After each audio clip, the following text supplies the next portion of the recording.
What do you get when you take a Chinese startup and combine it with a global car giant? You get a more affordable, exciting newcomer that's set to take on the Australian EV market. That's right, Chinese brand Leapmotor is coming to Australia, but it's not going it alone. In fact, it's got the support of Stellantis, the parent company of brands such as Ram and Jeep. And they're coming here firstly with this. This is a mid-size SUV. It's called the C10, and we have been told that both specs will be under $50,000. So, how much car do you get for that coin? Let's check it out. Founded in 2015, Leapmotor already has a catalogue of cars, including a city hatch, sedan, and an extended range mid-size SUV. And very soon, the brand is venturing to Australia with the help of global car giant Stellantis. Stellantis purchased 21% of Leapmotor in 2023 and owns 51% of a new subsidiary, Leapmotor International, tasked with exporting Leapmotor cars. Set to rival the likes of the BYD Sea Lion and the Tesla Model Y, the C10 is a family-focused medium SUV and is based on the Leap 3 architecture. Now we're in a studio, so unfortunately we can't take this for a drive today, but I will take you through this entire car and give you all the information that we know so far. But of course, we will be driving it very soon, so be sure to subscribe so you don't miss that video. Now there are two specs that are coming to Australia. There's the style, and then the step up is this. This is the design. Both cars are powered by a single rear-mounted motor. There's a 69.9 kilowatt-hour battery pack capable of 160 kilowatts and 320 newton meters, top speed of 170 k's. The driving range is at around 420 kilometers claimed, that's WLTP, and Leapmotor has said that you can charge this from 30 to 80% in approximately half an hour. It's also worth noting that Leapmotor is actually a tech-inspired enterprise. Therefore, they have manufactured and developed a lot of elements of this car in-house.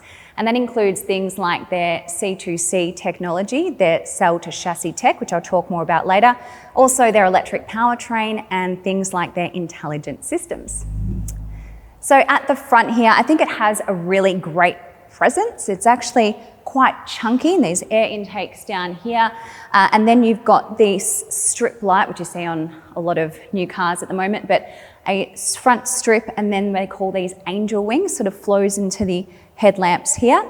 And then if you come around to the side, this car, the design has standard 20-inch wheels, and those are the standard rims as well, a nice gunmetal grey, which works really nicely on this colour. This is Terra Grey, and it's one of 5 available in the range. You also get these flush door handles. It's really quite long and chunky on the side as well, some sharp lines, but otherwise quite simple. And of course you get all the black finishes as well along the windows and along the bottom as well.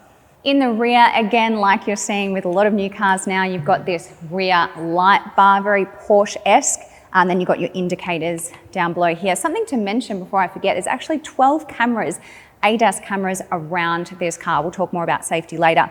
But the back is really clean, really fresh. You don't have a whole lot of clutter with badging, just your C10 here, your word mark here as well. And this car, well, this spec has a power tailgate as standard. We'll see how much room is in the boot. And it is not down there, it is actually here.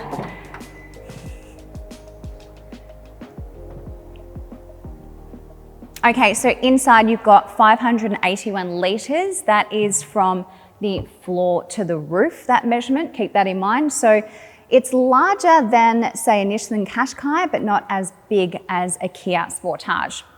Once you fold those rear seats down, you get a total of 1,410 litres. And then you've got some extra underfloor storage here as well.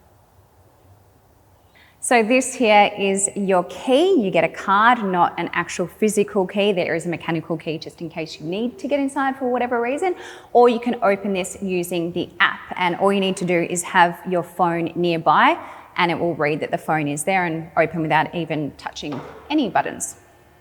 Let's check out inside.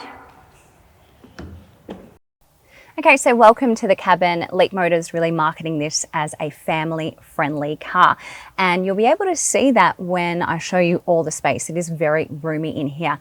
Something else that's family-friendly is this here, this silicone leather in this interior.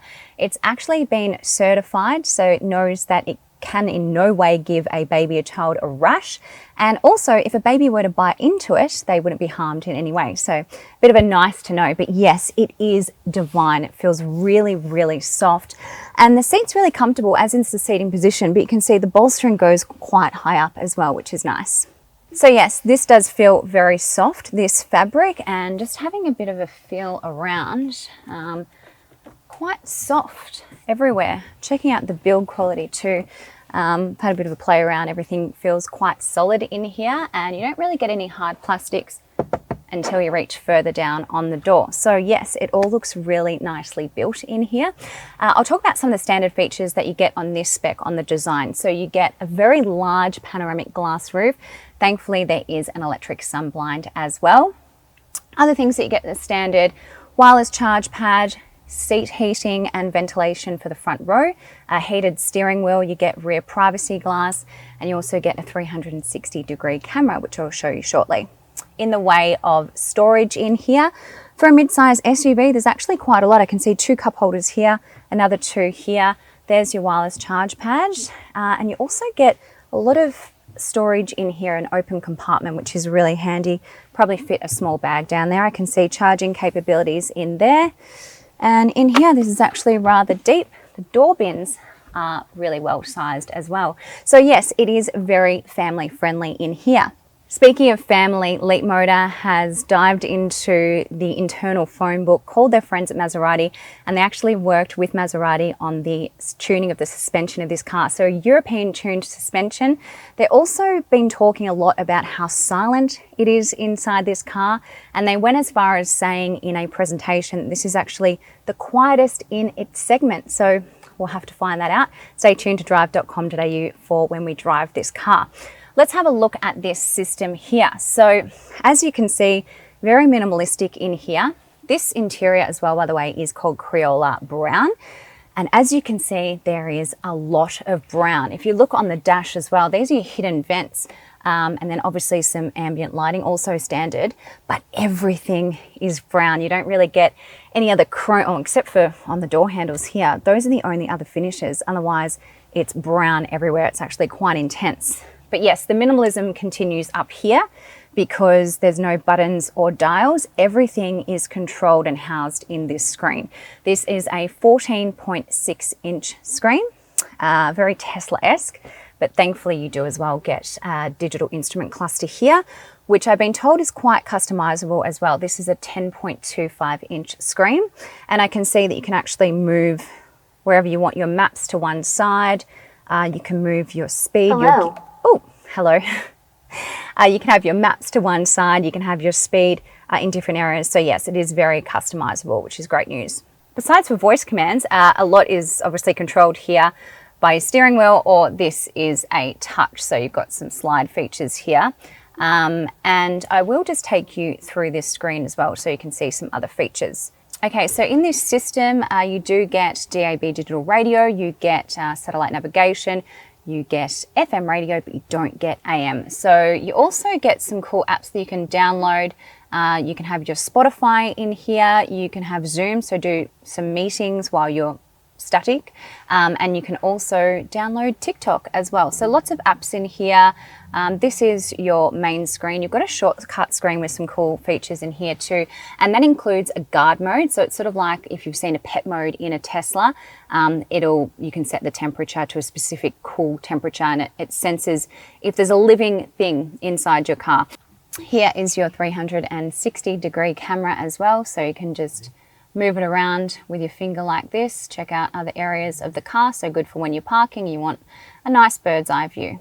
Your climate is in here, and again, like many other cars, like a Tesla in fact, you can actually move your climate up and down just using your finger, which is pretty easy. But if you are like me, yes, I would prefer some dials and some good old-fashioned buttons.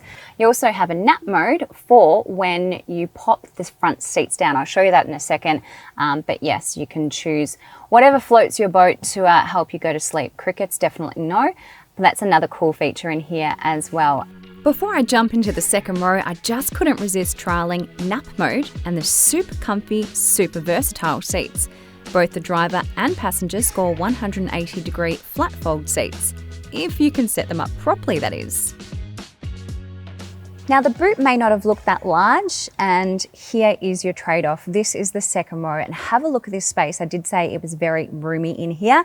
I'm 173 centimeters. That there is my leg room with the driving position in place. Headroom is amazing too. It's obviously really bright back here thanks to that sunroof stretching all the way back. But other than that, it's a little bit basic. You do get a nice recline on these seats, which is great. You don't get anything like your seat heating as standard. You get some air vents, but that's about it. Some seat back pockets here. Speakers continue to the back, and a door bin, which is okay. It's not huge. Charging capabilities. Also a fold down armrest. No cup holders here because they're actually there. Easy access for those passengers in the rear. And ISOFIX mounting points on the outboard seats. Both the style and design have the same size battery, driving range, and a rear-wheel drive.